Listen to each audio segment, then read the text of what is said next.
Welcome to the Functional Medicine Radio Show with your host, Dr. Carri Drzyzga, known internationally as the Functional Medicine Doc. Dr. Carri is committed to helping patients find the root cause of their health problems and fixing the cause with natural treatments so they can feel normal again. Dr. Carri is the founder of Functional Medicine Ontario and is the author of the hit book, Reclaim Your Energy and Feel Normal Again. Please welcome your host, Dr. Carri Drzyzga. Hello everybody, and welcome to the Functional Medicine Radio Show, the only internet radio show dedicated to giving you real solutions to improve your health. Not only are they real solutions, but they're natural solutions as well, because as you know, the one and only true wealth you have is your health. I'm your host, Dr. Carri Drzyzga, the Functional Medicine Doc, and I'm committed to helping you find the root cause of your health problem, fix the cause with natural treatments, so you can feel normal again and live your life to the fullest. Okay, I'm very excited about today's show because my special guest is someone I greatly admire. Her name is Lyn-Genet Recitas. Let me tell you a little bit about her. Lyn-Genet is the New York Times and international best-selling author of The Plan, a groundbreaking nutritional protocol which has been published in over 15 countries. Her next book, which is due out January 2017, is called The Metabolism Plan and will focus on the plan and exercise. She helps people reach their best health by finding their chemical responses to food, not counting calories via her book and protocol, The Plan.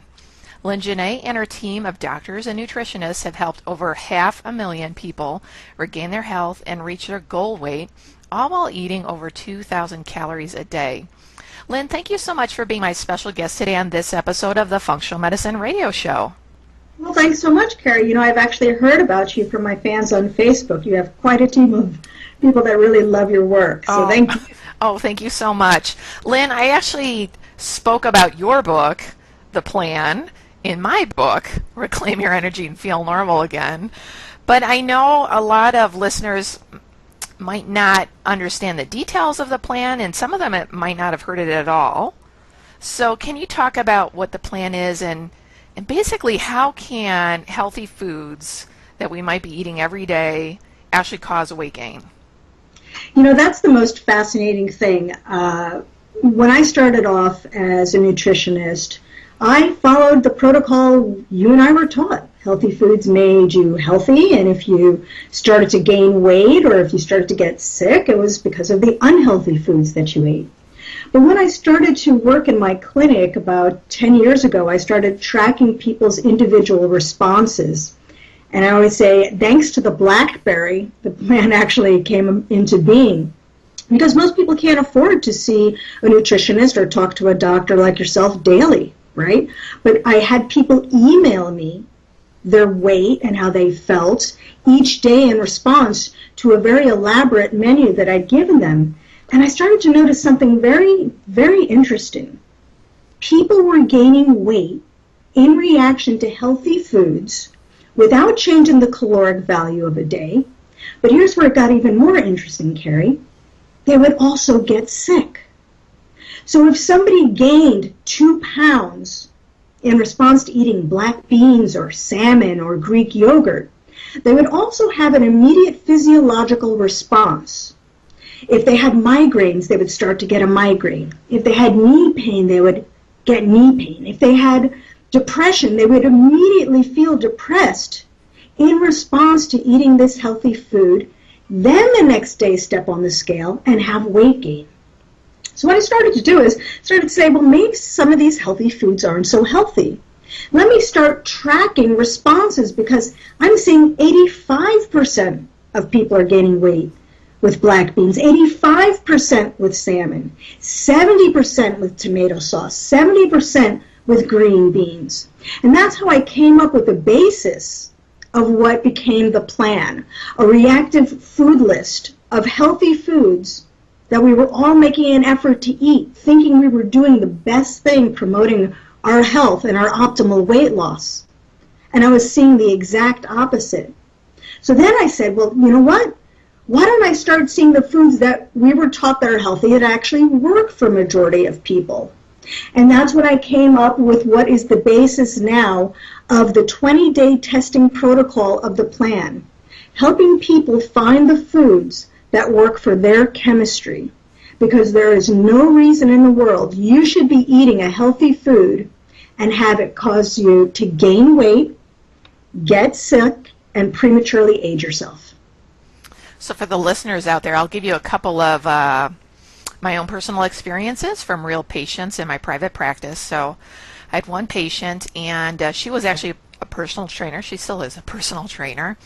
And we were working together, and I mentioned to her about the plan.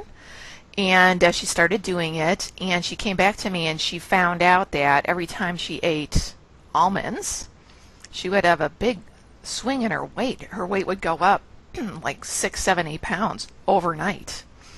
And Lynn, you know right now, like the diet of the year right now is like paleo diet. Everybody is eating tons of almonds. So that could be almond butter, almond milk, almond flour.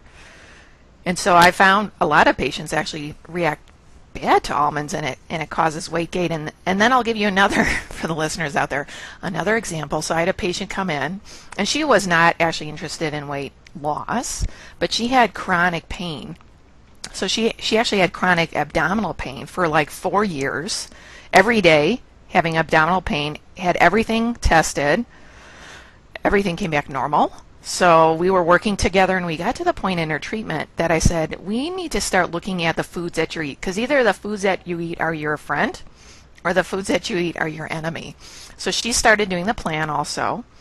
And Lynn, she found her worst food was coconut. So again, just like almonds, like people are crazy right now about coconut oil, coconut water, coconut milk, coconut flour. And as soon as she cut out the coconut, and there were some other foods that she figured out too, but when she figured out those foods, her pain was gone. I know, Lynn, you get a lot of stories like that. You know, it's really amazing, and there's nothing that's more heartbreaking when people are trying so hard to do the right thing, and they feel like their body isn't responding. But what I tell people is when you gain weight in reaction to a healthy food, when you get sick in reaction to a healthy food, that's your body saying, I love you. Please don't feed this to me. And your body's talking to you 7 to 10 different ways every single day. And weight is just a really easy measurable gauge. Don't eat this food. So what winds up happening, and this is really what's the fascinating part about the plan, was, remember, I was just tracking data, and I was noticing people were gaining weight in reaction to a healthy food. So of course, the next question is, how do you gain 6 pounds in reaction to almonds? That's nuts, right? Literally. We were always taught that it's a calorie in, calorie out. Well, what winds up happening is when you eat a food that doesn't work for your chemistry, the first thing that happens is a histamine response. And that's actually what we're measuring each day on the plan. So every day, if you have any weight to lose, you're on the plan, you're losing ½ a pound a day, every single day, and then you eat something like, say, strawberries, and you gain 1 pound. And by the way, that's the typical weight response I will see to strawberries. That's a histamine response. But of course, the next question is, well, how does this stay on as actual weight? How does it make me sick? Well, after you have that histamine response, Carrie, the next thing that happens is you have heightened levels of cortisol. And as you know, heightened levels of cortisol do a few things, none of which are very fun. They're going to enact long-term fat storage, it's going to skew your hormones, and it's going to attack thyroid function. Now remember, your thyroid's your master gland for metabolic function, right? So every time you're eating those strawberries or those egg whites and you think this is the healthiest thing, you could be having short-term water weight gain, long-term weight gain, skewed hormones, and slowed metabolic function. But here's where it starts to get super interesting, because when you have all these variables going on in response to that healthy food, you're also going to be kicking up yeast.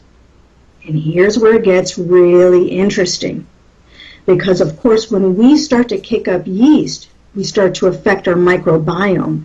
That's where easily 70% of your immune system resides. And by the way, serotonin, your feel-good hormone, is produced. So it's kind of amazing to think that you can go through this whole negative feedback loop when you're eating a healthy food. But in fact, that's what happens. Now, of course, the big part of this equation is that most of this starts to happen as we age. So over the age of 35, we start to lose digestive enzymes. We start to lose stomach acid. Even our saliva decreases.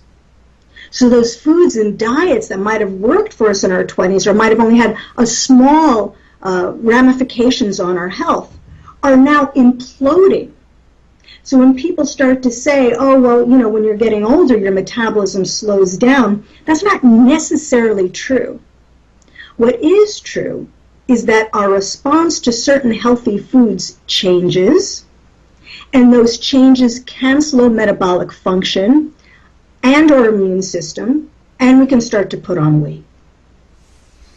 So Lynn, I wanted to ask you, in my own private practice, when I prescribe the plan or offer the plan to my patients, these are the three things that I generally look for. So one is the patient that is struggling with weight loss, and specifically their weight is just up and down, up and down. And then the second one is the patient that is in chronic pain. And then the third one is the patient that has done everything and is doing everything, quote, right, but they are stuck with their health and or their weight. Would you say that that's accurate? And would you add anything on top of that for, like, who would be a good candidate for the plan? You know, I say anybody that's eating needs to do the plan. Because really, even the smartest person is eating 3 to 4 foods that aren't working for their chemistry. And now everybody that's listening knows that they're going through this entire feedback loop that can really affect their health and their weight. But what's really fascinating is if you don't identify these 3 to 4 foods now, what's going to wind up happening is at some point it's going to be 5 to 6 foods and then 7 to 8 foods. So we're talking about that basically by not identifying and removing these foods, we can start increasing a leaky gut type syndrome, right? And obviously this is going to start causing long-term health issues and weight issues. So there's that aspect of it. There's also another aspect where in our society we're taught that if your weight isn't responding and if your health isn't responding, you need to become more and more austere in your approach. You need to exercise harder. You need to cut more calories. And I want to create a different approach. What I want us to start doing is to stop listening to the experts and the brain in our cranium and start listening to the brain in our gut. If the only time we notice our knee is when our knee is hurting, right, that's actually a sign from your body saying, please don't feed this food to me, or maybe you exercise too hard. And instead we're taught to push through it and to try harder and to try harder. What this does, I feel, is create a real disconnect to our body. And we start to view our body as the enemy. And that's why I say every time, if you're eating healthy foods and you step on the scale and you've gained 2 pounds, that's actually your body saying, I love you. Something you're doing isn't working. And what the plan does is it gives you the tools to analyze what you are doing in your life that isn't working. The plan just started off with the foods, right? People were shocked to see that they could gain 1 pound from asparagus, or they could gain 2 pounds from cooked salmon, 3 pounds from oatmeal, right? The other component is what we're doing with exercise, and that's where the metabolism plan comes in. Because I will see the same response from people when they're exercising too hard for their body. What the plan and the metabolism plan does is it helps you understand what causes inflammation in your body. And inflammation is the basis for all weight gain, serious disease, and premature aging. And what I want you to do is I want you to understand that you are unique. You deserve to know what works for your body. And the plan is going to help you give those tools. And it's very exciting to know exactly what effects what you do in your life has with your weight and with your health. For instance, one of my devil foods is chickpeas. Now, I was a vegetarian. It's actually all beans. I was a vegetarian for a good 25 years. To not be able to eat beans, to have 1 teaspoon of hummus, bring on a migraine, have my sinuses clog, and cause a pound weight gain is still amazing for me to experience. But that's my body saying, hey, this doesn't work. Don't eat it.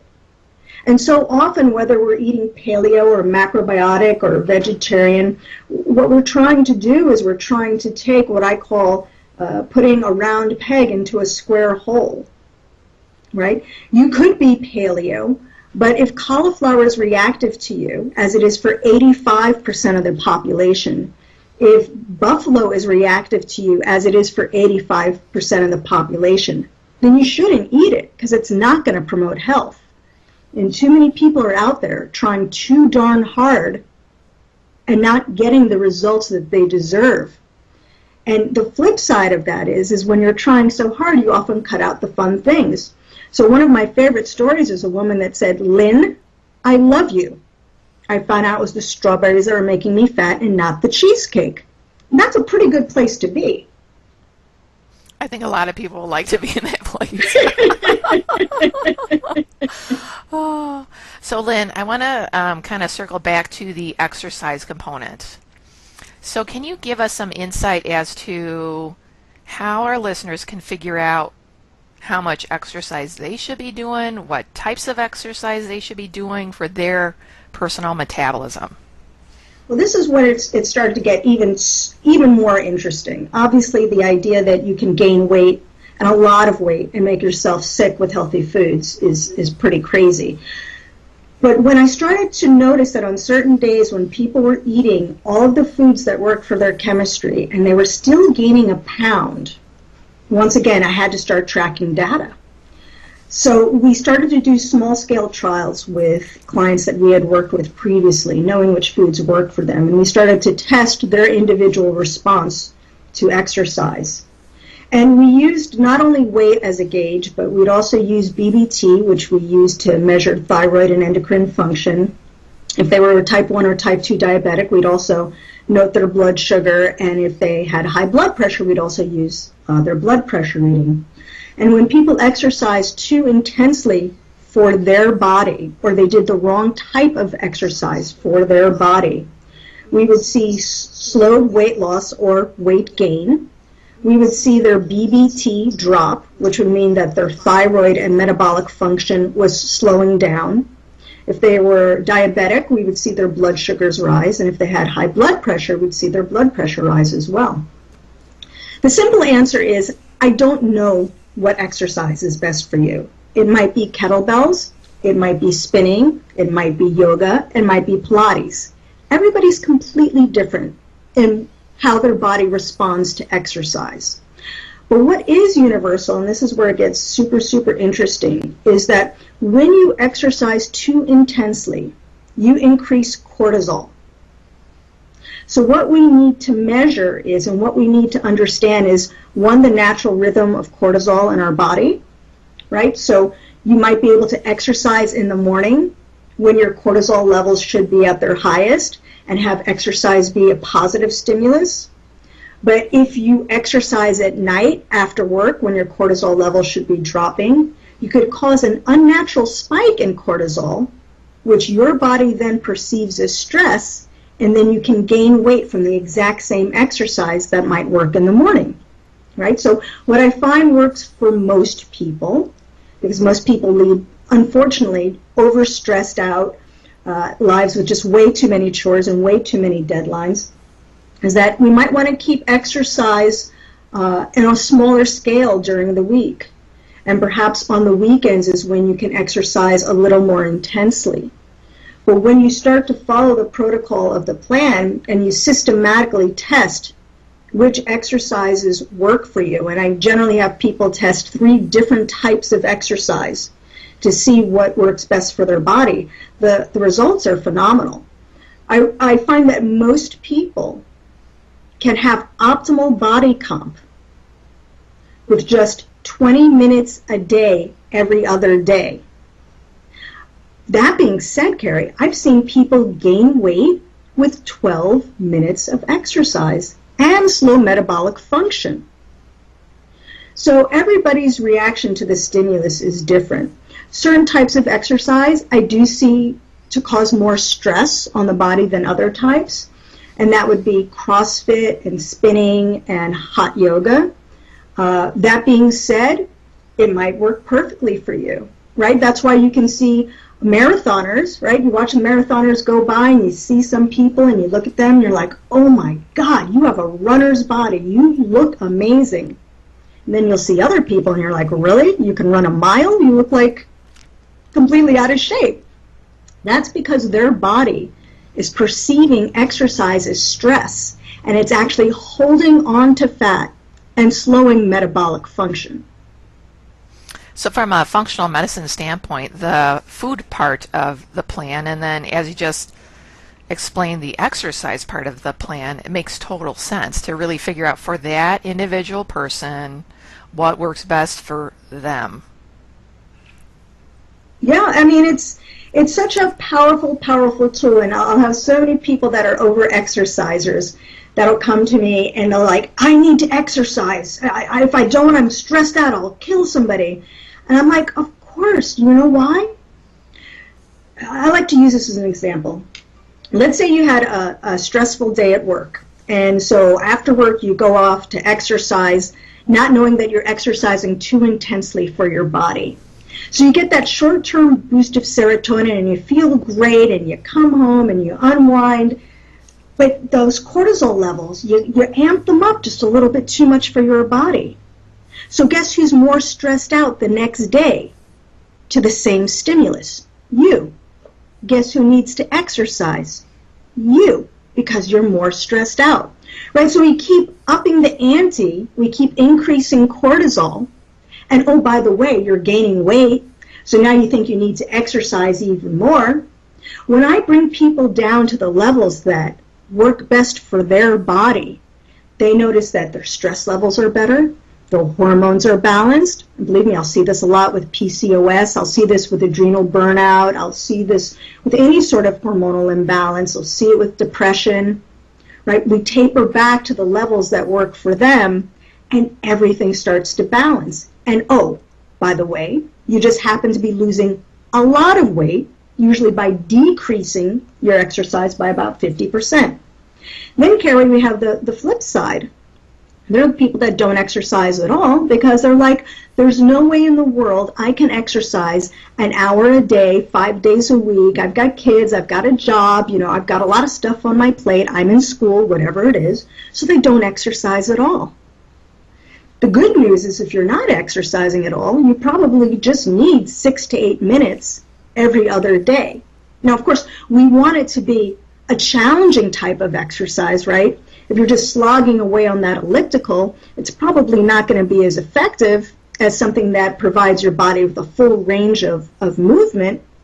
But whether you're over-exercising or whether you're under-exercising, all I want for each person is to maximize the benefits from what they're doing. And most people are trying too hard and beating themselves up, not getting the responses that they think they should be getting. And to me, that's heartbreaking, because to me, that just creates a mistrust where we look at our friend and we think, oh, they can eat whatever they want, and I just look at a cookie and I gain a pound, or look at that person's body, they must spend 2 hours a day in the gym, and I can never do that, or I'm exercising to death and everybody else in spinning class looks great, why do I keep putting on weight? The answer is your body is infinitely wise, and it wants to let you know what you need. And what you need is not what I need, and it's not what Carri needs, but you can figure it out when you have the tools, and it's so much easier than you think. Now, Lyn, we've been spending a lot of our interview today talking about the plan and how it relates to weight And then we also talked a little bit about pain, but you just mentioned how the plan can help hormonal balance. And then are there any other things that the plan can help? Yes, well, when we're going through that negative feedback loop that I discussed earlier, when we're talking about heightened levels of cortisol, and really, whether I'm addressing it directly or indirectly on the plan, it's really about moderating cortisol, because what cortisol does is it starts to deplete our hormones, right, with progesterone steal, and it starts to affect our adrenals. We're already in a pretty bad place in modern society between constantly having to deal with technology and work and kids and trying to find, a work-life balance. So we're kind of already set up for failure, and then we're exposed to so many xenoestrogens, we're exposed to so many things that affect our hormonal system. It's amazing to me that with the book, when it came out, how many conditions that it was able to address. When I had people with multiple sclerosis or lupus or cancer say, the book changed my life. I've been able to put my diseases in remission. Not more importantly to me, but just as important to me is depression and anxiety. People that are suffering from debilitating depression that are able to wean themselves off their antidepressants with their doctor's help. Oh, that's so fantastic. So, Lynn, I always get this question from patients after they get done with a plan and they figure out what 3 or 4 or 5 or 6 foods, are bad for them. Does that mean that they can never eat those foods again? Question. The answer is, unless something makes you go into anaphylactic shock, the odds are you're going to be able to reintroduce it. And that's kind of exciting. Very often when foods become reactive or inflammatory, it's usually because we've been overeating them. As you had mentioned earlier, the paleo diet and overeating of almonds. If you keep eating the same foods, you're going to start to build up a sensitivity to some of the compounds in those foods, and that's what's going to cause an inflammatory response. When you allow yourself to take a break from those foods, the odds are that it's going to heal. So I've definitely had people heal from wheat allergies, not from celiac, but definitely from wheat allergies and sensitivities. I've had people with egg allergies, traditional type allergies, dairy allergies. And that's exciting that you don't have to lose a food for forever. For me, one of my biggest sensitivities was eggs. Eggs and I were mortal enemies. And all of a sudden, one day, I just started to feel, you know what? I think I'm going to be able to have an egg. And so I just kind of sat with that for a little while because my reaction to eggs were just horrible.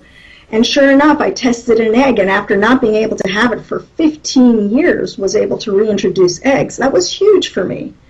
So the odds are the body is going to heal unless a food makes you completely sick. And what's very interesting is that the amount of weight that you gain in reaction to a food is really a good indicator of how long it's going to take you to heal from that food. So if you only gain half a pound, let's say from testing turkey, I'd say, retest it again in 6 months. But if you gain 4 pounds from turkey, then I'd say, why don't you wait 2 to 3 years? But here's the deal. Instead of having the turkey burger, have the beef burger, okay? Now, so you're still having the burger, which is emotionally satisfying. You're just making a smarter chemical choice. But I very rarely see somebody have a complete sensitivity to a food for forever. So, Lynn, we're starting to run low on time here. In the last few minutes, I just wanted to ask you, we've talked about a lot, but is there anything that we have not talked about that you think is important for our listeners to know? Well, one of the most important things, and I tell this to everyone, is after you do the plan, and just to recognize in your daily life that one of the best ways to stay healthy is to rotate or react. If you eat egg whites every day, I can guarantee you're going to build up a sensitivity to egg whites. Every food has its health benefits, and every food has its potential health risks. And the way you can minimize or mitigate those risks is to rotate your foods. And once you find your friendly foods on the plan, I know it can be hard to say retest them, but you need to. A great story is I worked with this couple, and the wife lost 50 pounds on the plan and the husband lost 100 pounds. And so I told them, you know, your chemistry changes a lot when you lose 50 pounds, so do me a favor, retest your foods. And so, of course, they ignored me, right, because it's work, and they weren't gaining weight, so they figured they were fine.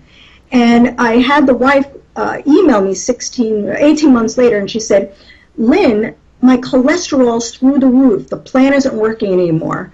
And I said, wait a minute. High cholesterol is a sign of inflammation. Did you retest your friendly foods, like I said? And she said, no, I didn't. I was still at my goal weight. This is the lowest weight of my adult life. So I said, do me a favor. Let's retest the 20 days, all the foods that you think are friendly, and see how you do. Sure enough, 3 foods that she had assumed, and these had been her friendliest foods, 3 foods that she had assumed were working for her were now causing inflammation and were causing that cholesterol rise. So she lost another 8 pounds, getting to her high school weight, which is awesome. But most importantly is her cholesterol dropped 60 points. So finding the foods and recognizing that your body is always going to be in a slight shift, but the tools and the methodology of the plan are never going to change. Once you understand how to measure and how to gauge your reaction to foods, that's a constant, and that's exciting, because what you need when you're 40 is going to change from what you need when you're 70, but the testing protocol doesn't change. Fantastic. Lynn, how can our listeners find out more about you, and where can they get copies of your books? Well, you can certainly order the books on Amazon, Barnes & Noble. I forget the name of the one in Canada. I love that. It's called Chapters Indigo. Indigo, I love them. Wonderful, wonderful people, great staff. So those are great, great stores. You can see me, definitely I'm on social media a lot. I like to make my Facebook page kind of the Wikipedia of anything that's planned. So you could just type in hormones, you could type in stress, you could type in exercise, and a lot of articles I've written will come up. That's the Lyn-Genet Plan. And of course, you can always check out more information on my website, www.lyngenet.com.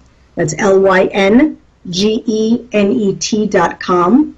I have a lot of free information on there, as well as updated days 1 through 20, weight loss tracking sheet, shopping lists, all sorts of fun stuff.